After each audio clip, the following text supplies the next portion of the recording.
Southern one, probably the fan. I'm not exactly sure who they rewarded, winner of the band contest, but they won the game. And to them, that's the most important thing. Unfortunately, we were not able to close it out the second half. Defense played the entire third quarter because great things happened. They returned interception for a touchdown. Dimitri did. We returned a kickoff for a touchdown, I think it was. A punt for a touchdown. So defense, they were on the field. When we got on the field offensively, unfortunately, we made some mistakes. It wasn't the best game for us. We dropped a lot of balls. Guys that had been playing big for us didn't quite have the type of game they normally had, and as a result, we ended up on the short end of the stick.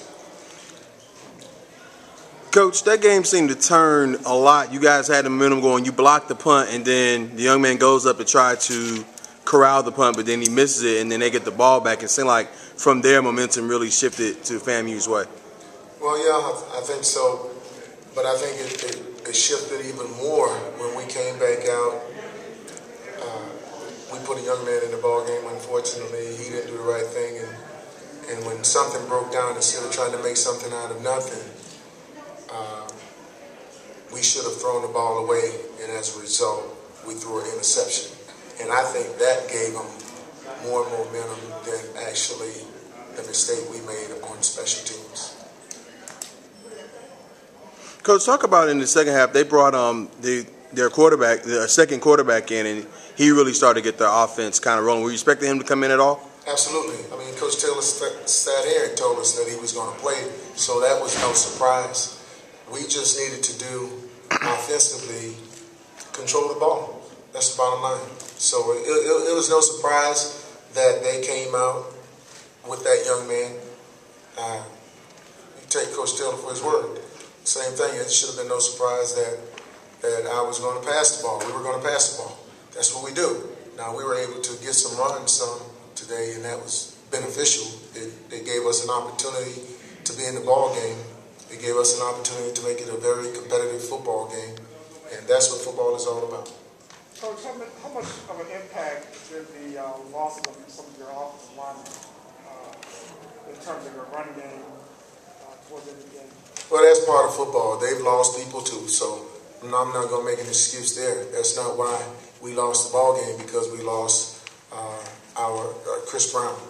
Did it hurt some? Yeah, but that's not why we lost the football game. It changed some of what we wanted to do, because now Clinton Boyd, who was a tight end for us, we had to bring him in and make him a tackle. And Donald Glover, a guy that we were hoping to redshirt, we had to actually bring him in and make him a guard in order to put Clinton Boyd back in the ballgame. So it hurt a little bit, but it was not the deciding factor. The deciding factor was FAMU came out. They had a little bit to do with the mistakes that we made, just like we had something to do with the mistakes they made, and they won the ballgame. Was there anything that they were doing, FAM, defensively, adjustments they made in the second half on defense to kind of slow you guys down? Yeah, they kept the ball offensively, which kept us off the field in the third quarter, and we were a little cold. And when we came back out, unfortunately, we made some mistakes. But again, they had a hand in some of the mistakes that we made. Would you have much rather stuck with one quarterback, or did you like playing both JP and Gray? I would have loved to have won. I would have loved for both quarterbacks to have played just like we did. And I think at times both quarterbacks played well. J.P. Douglas is from Roswell, so it was good. He had fans and family here, and I thought he played pretty decent. I think he was 3 of 5 in the second quarter. I think he was going into halftime. I think he was 3 of 5, but he picked up 20 valuable yards on the ground, which allowed us to score a touchdown before the half. Coach, what did you tell your team after the game? It was a tough loss. I mean, first of all, I asked him if there was any.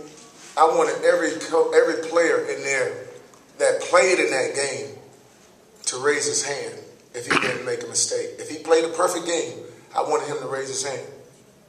And then I wanted every coach that coached in that game, if they coached the perfect game, I wanted them to raise their hand.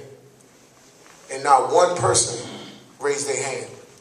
Therefore, we can't point fingers because all of our mistakes, along with FAMU, offense, defense, and special teams, contributed to us losing the ball game. So that's what I told my players and my coaches. That's my loss. That's my loss. Those guys work extremely hard, players and coaches. And so we can't point fingers. We win and lose as a team. That's the way it's going to be. Question for Dimitri. What did you see on that interception? DB coach had just told me that the quarterback was looking at exactly who he was throwing to every time he dropped back. So back when I was in high school, I actually played quarterback. So I just tried to transform my quarterback skills to safety, and I just read his eyes. My cornerback got a good jam on the outside receiver, so I just broke on it. Dimitri, do you think you guys were on the field a little too much in the second half, which allowed them to make that comeback? I'm not going to make any excuses for that. Every day we practice, and we never know how many plays that we're going to actually play. But we the defense. You know what I'm saying? Defense wins championships. And no matter how many plays we play, we got to stop the other team from scoring. And we didn't do a good job of that.